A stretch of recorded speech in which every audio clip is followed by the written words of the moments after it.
길로 걸어가는 것이 아니라 논두길로 걸어가는 것입니다. 그러면서 어떡합니까? 죽었어요. 내가 왜 이 길로 걸어가야 되죠? 왜 그렇습니까? 그 길로 자기가 걸어가니까 힘든 거예요. 그렇죠. 그렇지만 놀라운 것은 하나님은 이제 아브라함에게 이 이스마엘이라는 문제를 해결하십니다. 이스마엘이라는 문제를 해결하시고 어떻게 해요? 하나님은 또한 할례라는 언약을 통하여 그들에게 새로운 약속을 주시고 회복의 은혜를 주시는 것입니다. 자기의 방법대로 살아가서 자기 생각대로 살아가서 실패했지만 하나님은 그에게 그 문제를 해결해 주십니다. 그것이 놀라운 것입니다. 아브라함은요, 자기 재산과 자기 전부를 자기 종에게 물려주려고 했다가 안 돼가지고요, 자기 여종을 통하여 자기 자식을 만들고요, 그 자식을 만들어서도 이제 안 돼서 어떻게 내쫓지 않습니까? 그런데 하나님은요, 그 이어서 어떻게 하십니까? 다시 약속을 하십니다. 이제 두려워하지 말아라. 내가 증표를 줄게. 내가 너를 책임질게. 그것이 무엇입니까? 할례라는 것입니다. 하나님은 저와 여러분에게 오늘 이렇게 은혜를 주십니다. 우리에게 예수 그리스도를 주시어서 하나님 우리를 지켜주시 사랑하신다는 약속하고 계신 것입니다. 오늘 말씀 이제 창세기 18장을 가보면은 이 18장에는 이제 두 가지의 중요한 장면이 등장합니다. 이제 하나님께서 아브라함에게 사라와 더불어서 아들에 대한 약속을 확증하십니다. 분명하게. 그리고 또한 이제 후반에는 이제 아브라함이 소돔과 고모라의 멸망을 듣고 이제 중보하는 장면이 나옵니다. 그래서 하나님의 인재를 경험한 아브라함, 그리고 또한 언약의 확증을 가진 아브라함, 그리고 또한 그러한 은혜를 가지고 그는 이제 소돔과 고모라를 위하여 자기 조카 롯이 있는 소돔과 고모라를 위하여 중보합니다. 그래서 성숙된 하나님의 사람들은 어떻게 살아가느냐? 하나님의 은혜를 경험하고 하나님의 은혜를 확증하게 되면 중보하고 기도하고 안타까워하고 그렇게 살아가는 것입니다. 그래서 오늘의 말씀의 주제가 축복의 약속입니다. 우리도 축복의 약속을 받았기 때문에 아브라함과 같이 우리도 살아갈 수 있게 소원을 부탁드리고 싶습니다.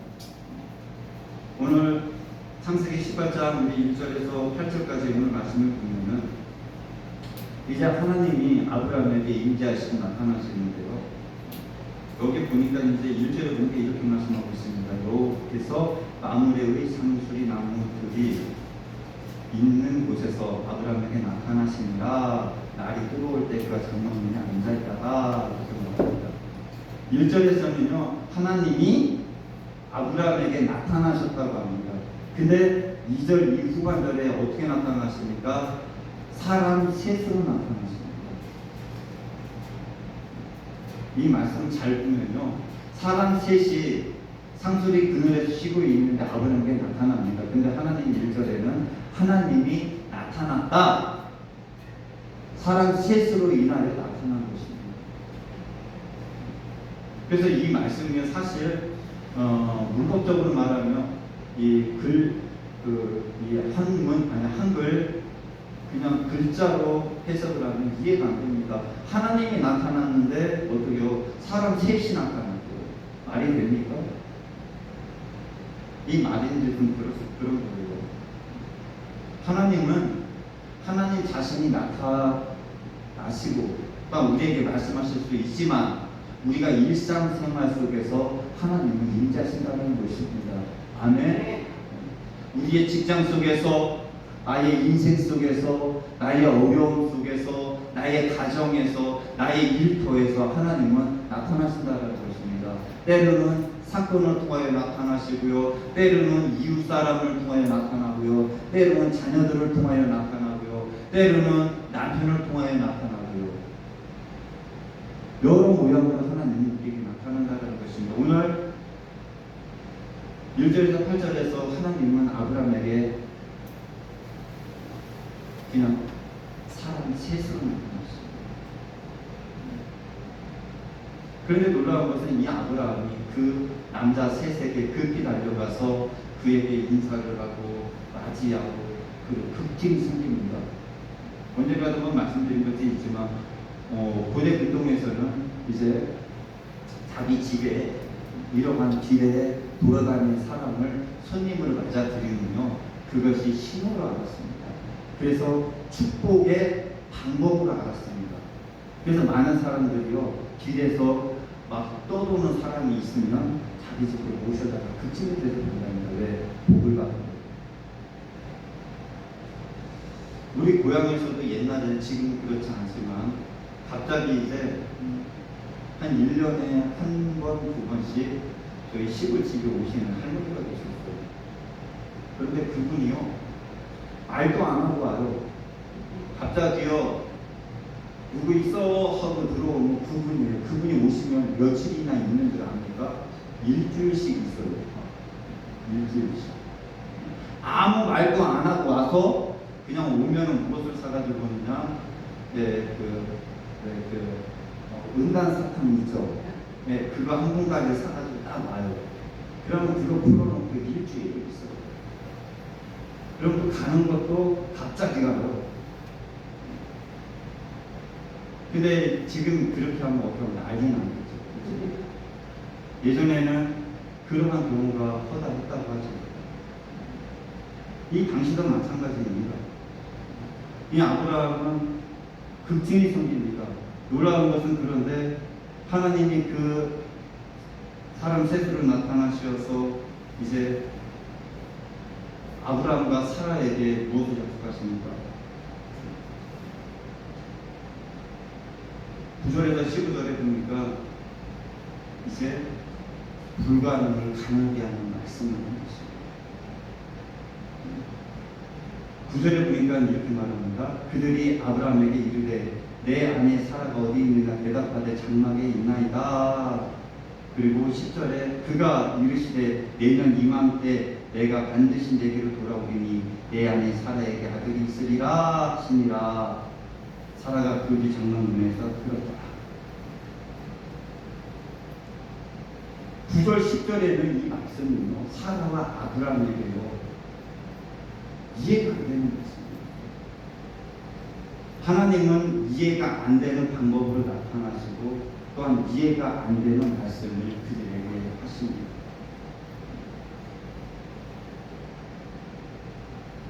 하나님은 우리에게 때때로 말씀을 하십니다. 그런데 그것이요 저와 여러분에게 도전이 되는 경우가 허다합니다. 왜 그렇습니까? 이해가 안 되거든요. 내가 왜 해야 되지? 아니 이 말씀이 나에게 맞는 말씀입니다. 이해가 안 됩니다. 그렇지만 하나님은요 우리가 이해가 안 되는 방법과 이해가 안 되는 말씀이지만 하나님이 행하시길 원하시는 그 일을 행하신다는 것입니다. 오늘 9절 10절에서도요 사라와 아브라함에게는 완전히 이거는 안 되는 말이었습니다. 사라도 지금은 자식을 낳을 수 없는 상태고요. 아브라함도 마찬가지였는데 아들을 낳을 거라는 이건 말이 안 되는 거였습니다. 그런데 놀라운 것은요.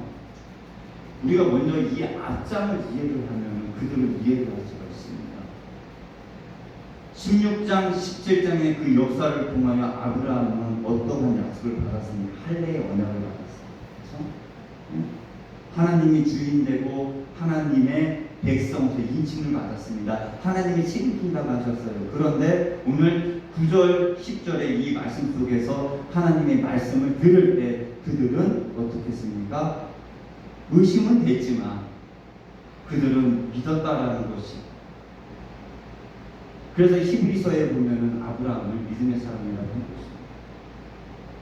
우리가 이해가 안 되어도 우리가 아무리 생각해도 맞지 않는 말씀이어도 우리는 그것을 믿을 때 하나님은 그것을 행하신다라는 사실입니다. 아멘. 하나님은 우리에게 무엇을 원하시느냐? 불가능하지만 안 되지만 그것을 믿느냐가 하는 것입니다. 얼마 전에 우리가 2주 전에 이제 부활절을 보냈습니다. 예수님의 부활 믿어집니까? 안 봤으니? 안 봤으니 못 믿지 않습니까? 믿음이 없을 때. 그렇지만 우리는 그것을 믿는 거예요. 아멘. 믿고 하나님이 우리에게 주실 그 은혜, 아니 우리도 부활의 소망을 가지고 살아갈 수 있는 그 은혜를 우리가 믿는 거예요. 그래서 하나님은 우리가 불가능하지만 그것을 믿느냐가 중요한 것입니다. 9절 10절의 이 말씀을 아브라함과 사라는 어때요? 의심을 했고 반반이었으나 하나님은 말씀의 역사 속에서 그 일을 행하십니다. 하나님의 말씀이 불가능하게 보일지라도, 아니 안 될 것 같을지라도 하나님은 그것을 믿고 따르느냐 안 따르느냐가 하나님은 우리에게 보시는 초점이라는 것입니다. 하나님의 약속은 여러분 기억하시길 원합니다. 우리의 현실의 생각을 넘어서십니다. 아멘. 아브라함과 사라가 할 수 없는 일임에도 하나님은 그 현실의 장박을 넘어서 그들에게 기업고 이삭이라는 선물을 주시지 않았느냐. 우리가 살아가면서 우리가 아무리 생각을 하고 아무리 꿈을 꾸고 아무리 계산해도 안 될 것 같으나 하나님을 믿을 때 그 일은 이루어진다라는 것을 하나님은 성경을 통해서 우리에게 알려주시는 것입니다. 사라는 처음에는 웃었지 않습니까? 그렇지만 이 사라는요, 그 이후에 진짜 웃습니다.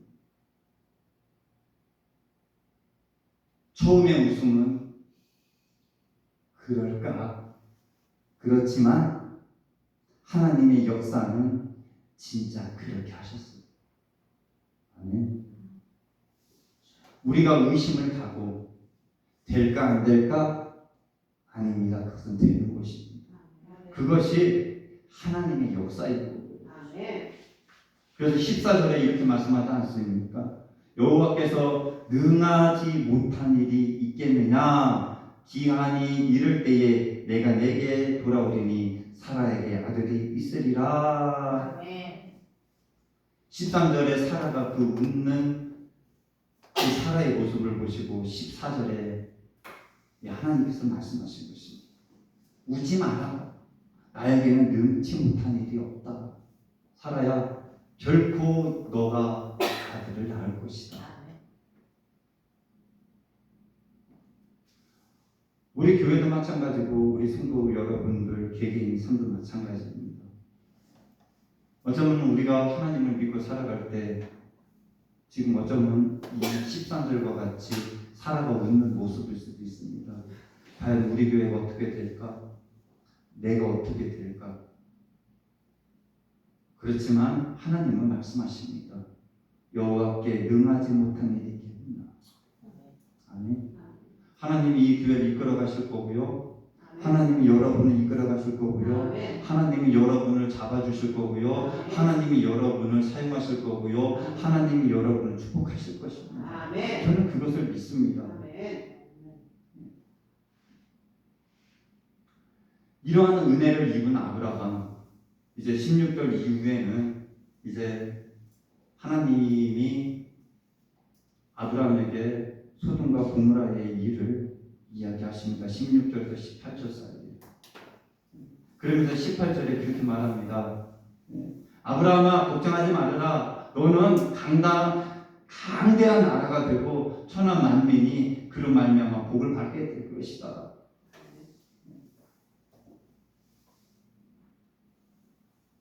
하나님은 이러한 말씀을 하신 다음에 이제 소돔과 고모라가 멸망할 것이다. 그렇게 말씀하십니다.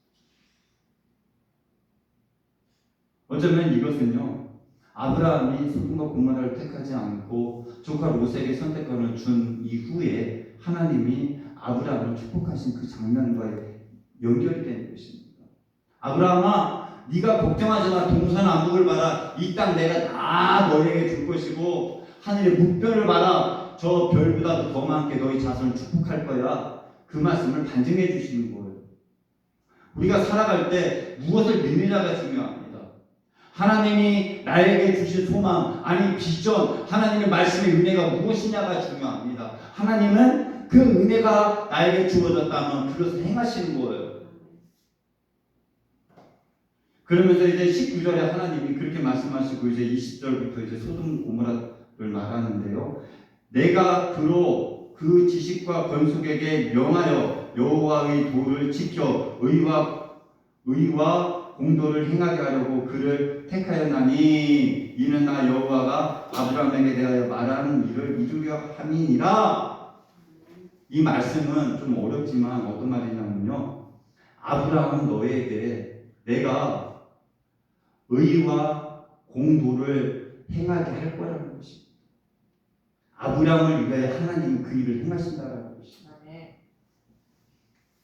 하나님이요 아브라함을 축복하기로 작정하셨어요. 왜 작정하셨느냐? 아브라함은 하나님의 말씀을 믿고 따르거든요. 그래서 저와 여러분이 축복받기 위해서는요, 분명한 사실은 하나님의 말씀을 따라 사느냐 안 따라 사느냐가 관건이라는 것입니다.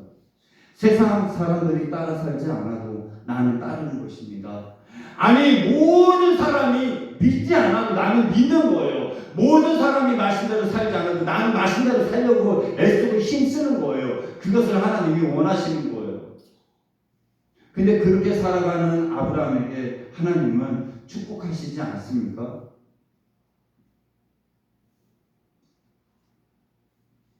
그러면서 이제 20절부터 본격적으로 이제 소돔과 고모라의 그 일을 말하시는데요. 여기에서 보면 하나님은요, 아브라함을 어쩌면 시험하신 것일 수도 있고요. 이 아브라함이 어떡하나. 그리고 또한 아브라함이 은혜를 입은 다음에 그가 소돔과 고모라 땅의 그 소식을 듣고 아브라함은 어떻습니까? 간구합니다. 20절 이후에 보면은요, 33절까지요, 엄청난 양의 말씀을 통하여 아브라함은 하나님께 간구합니다. 중보하는 거예요. 맨 처음에 여호와 하나님, 내가 간절히 비는데요, 의인 50명이 있다면 그 땅을 멸하겠습니까? 멸하지 않는다고 합니다. 그 이후에 45명, 그 이후에 40명, 그 이후에 30명. 하나님, 30명이 의인이 있다면 그 땅을 멸하겠습니까? 없다고 하십니다. 그러면 10명이 있으면 또 멸하시겠습니까? 없다고 하십니다. 그리고 또한 마지막으로 10명만 있으면 그 지역을 멸망하지 않으시면 안 되겠습니까?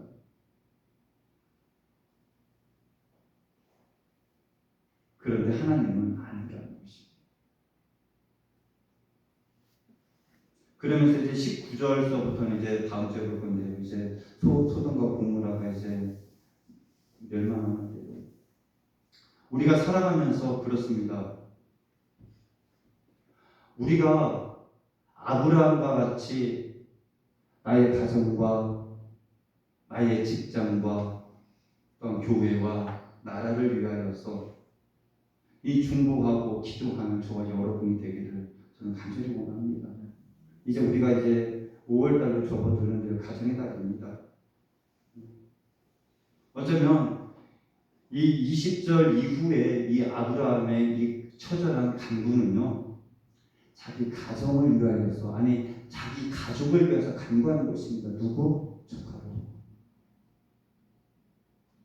자기보다 더 좋은 곳으로 갔고 자기보다 잘 살고 있지만 사랑하는 조카를 위하여서 간구합니다.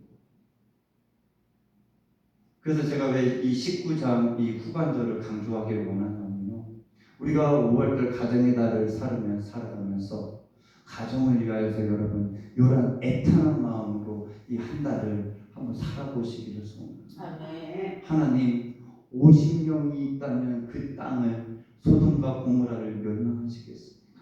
하나님, 아니면 45명이요, 아니면 40명이요, 아니면 30명이요, 20명이요, 10명만 있으면 내 조카 롯이 있는 그 땅을 그냥 두시면 안 되겠습니까? 간절한 겁니다. 어쩌면 그 땅이 귀하지만 자기 조카 롯의 가정이 아브라함에게 너무나도 귀중했던 것입니다. 이렇게 살아가는 아브라함을 하나님은 기뻐하셨고요. 그를 축복하시지 않을 수가 없으셨던 것입니다. 그래서 우리가 이 아브라함의 삶을 보면요, 믿음의 사람이고요, 뿐만 아니라 하나님의 긍휼을 그는 항상 구하는 자였습니다. 우리가 5월 한 달을 이제 살아갈 것인데요, 우리가 아브라함과 같이 믿음으로 살아가고요, 그리고 또 가정을 위해서 중보하면서 살아가고요, 그리고 마지막으로 항상 우리가 살아가면서 긍휼을 구하는 성도들이 되시길 원합니다. 여기서 단 무엇이 있느냐면요, 선을 위해서 살아가되 아닌 건 아니라고 말하실 수 있는 여러분이 되시기를 소원합니다. 그리스도인들은요, 아닌 건 아니라고 말을 해야 돼요. 그리고 바른 것은 바르다라고 인정하고요, 그리고 또 바른 것을 선택을 하고 그렇게 살아가야 하는 것입니다. 그것이요 등대고요, 그것이 빛이고요, 그것이 정의고요, 바른 것입니다. 그래서 5월 한 달 시작을 하면 여러분의 가정과 여러분의 삶에 놀라운 은혜가 있기를 간절히 축원드립니다. 아멘. 하나님 감사합니다. 오늘도 귀한 말씀 가지고 보내주시면